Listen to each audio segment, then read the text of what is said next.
Bem-vindos ao Arquivos Bíblicos Secretos. A Bíblia Sagrada, o livro mais publicado e traduzido da história, contém histórias que moldaram civilizações e inspiraram milhões. Mas por trás das narrativas frequentemente ensinadas nas igrejas, existem relatos que raramente são mencionados nos púlpitos. Hoje, mergulharemos em 3 narrativas bíblicas que muitos preferem ignorar. Histórias que desafiam nossa compreensão, que chocam nossa sensibilidade moderna, e que revelam aspectos surpreendentes da relação entre Deus e a humanidade. Prepare-se para conhecer o lado da Bíblia que poucos têm coragem de explorar.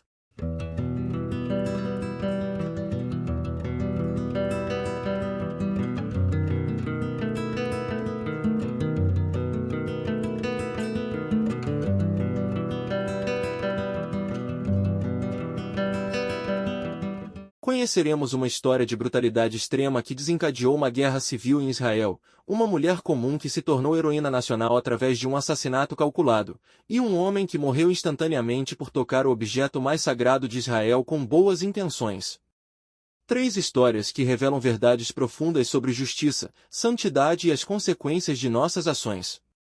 Aviso: as histórias que compartilharemos hoje contêm elementos de violência e temas adultos presentes no texto bíblico original. Nosso objetivo não é sensacionalizar, mas explorar honestamente estas narrativas e extrair delas lições relevantes para nossa vida espiritual. Vamos começar nossa jornada pelos cantos menos explorados das Escrituras Sagradas.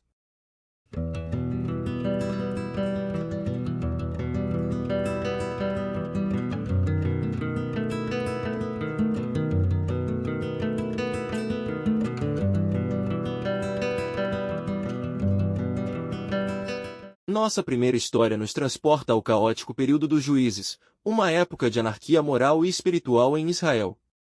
O livro de Juízes frequentemente repete a frase: naqueles dias não havia rei em Israel, cada um fazia o que achava certo aos seus próprios olhos. É neste contexto turbulento que encontramos uma das narrativas mais perturbadoras da Bíblia.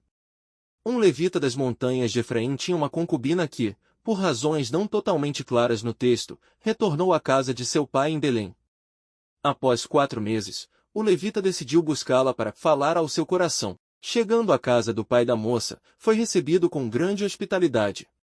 O sogro insistiu que permanecessem por vários dias, oferecendo comida e bebida em abundância. Finalmente, no 5º dia, apesar dos protestos do sogro, o levita partiu ao entardecer com sua concubina e um servo.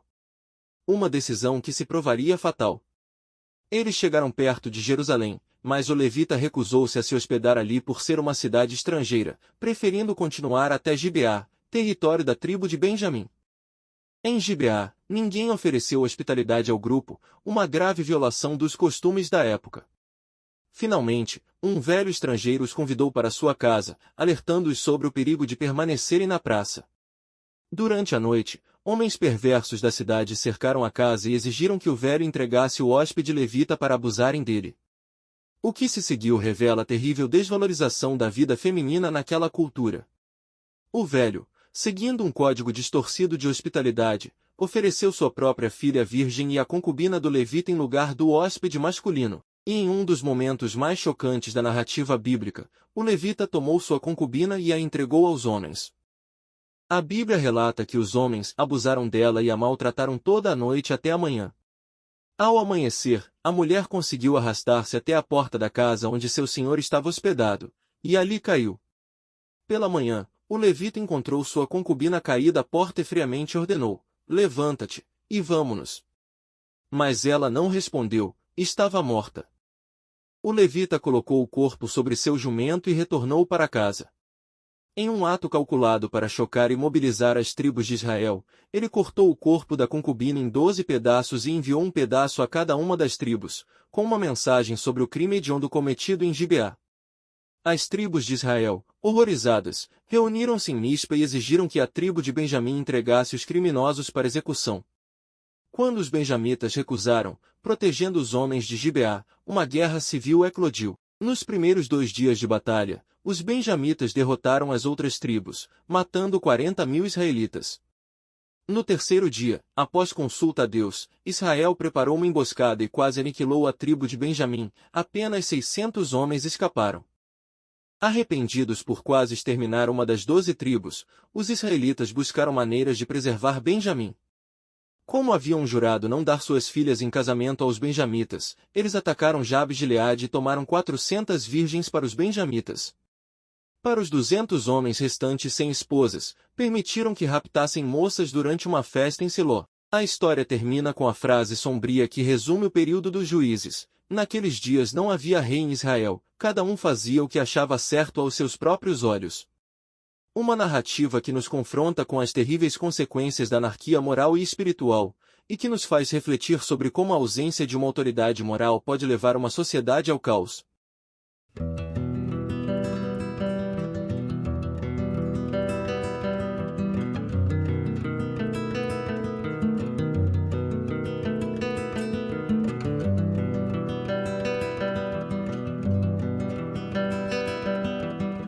Nossa segunda história também ocorre durante o período dos juízes, mas apresenta uma heroína improvável.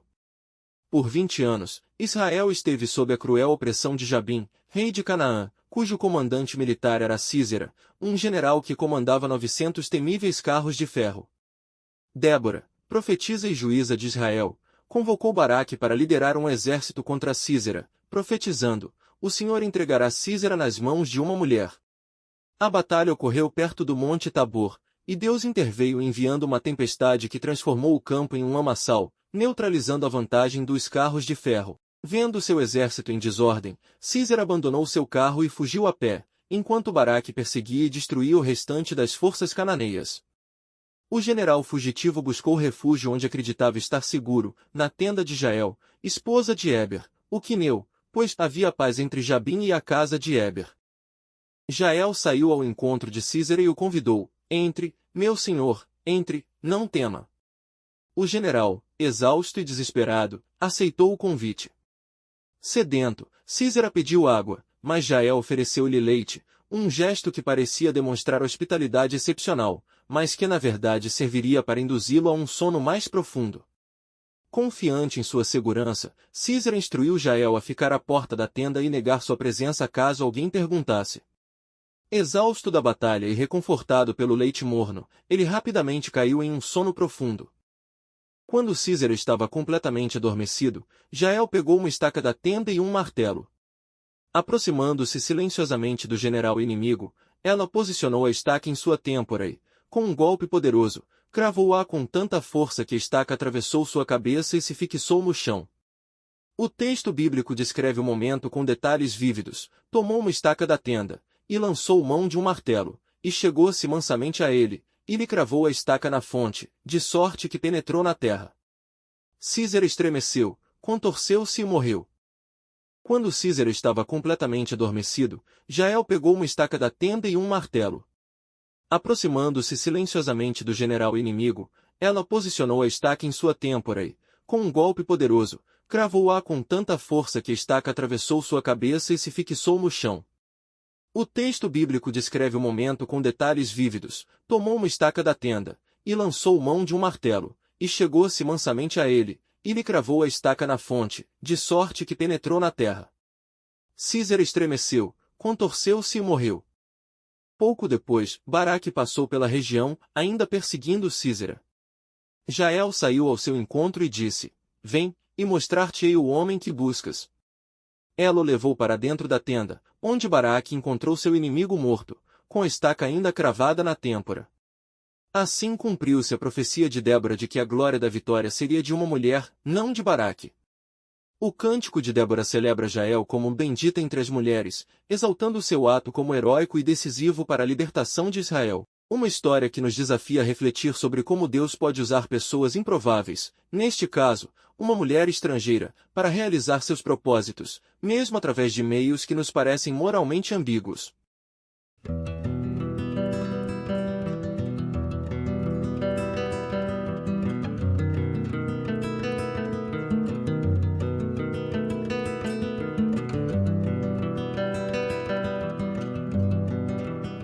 Nossa terceira história nos leva ao início do reinado de Davi, aproximadamente em 1000 a.C. Após consolidar seu reino e conquistar Jerusalém como capital, Davi decidiu trazer a Arca da Aliança, o símbolo mais sagrado da presença de Deus, para a cidade de Davi. A arca havia permanecido na casa de Abinadab, em Quiriate-Jearim, por cerca de 20 anos. Este objeto sagrado continha as tábuas da lei dadas a Moisés e representava o trono de Deus na terra. Deus havia dado instruções específicas sobre como a arca deveria ser transportada, apenas os levitas da família de Coate poderiam carregá-la, usando varas, sem jamais tocar diretamente no objeto sagrado. Aqui ocorre o primeiro erro crucial: em vez de seguir as instruções divinas, eles colocaram a arca em um carro novo, puxado por bois, imitando como os filisteus haviam devolvido a arca anos antes. Uzá e Aió, filhos de Abinadab, foram encarregados de guiar o carro. A procissão iniciou-se com grande júbilo. Davi e todo o povo celebravam com todas as suas forças diante do Senhor, com cânticos, com harpas, com saltérios, com tamborins, com símbolos e com trombetas. Era um momento de genuína adoração e alegria nacional. Quando chegaram à eira de Nacon, ocorreu um incidente trágico. Os bois tropeçaram, desestabilizando o carro e fazendo com que a arca parecesse que iria cair. Uzá, num reflexo instintivo para proteger o objeto sagrado, estendeu a mão à arca de Deus e a segurou. Seu gesto, embora bem-intencionado, violou diretamente a santidade da arca.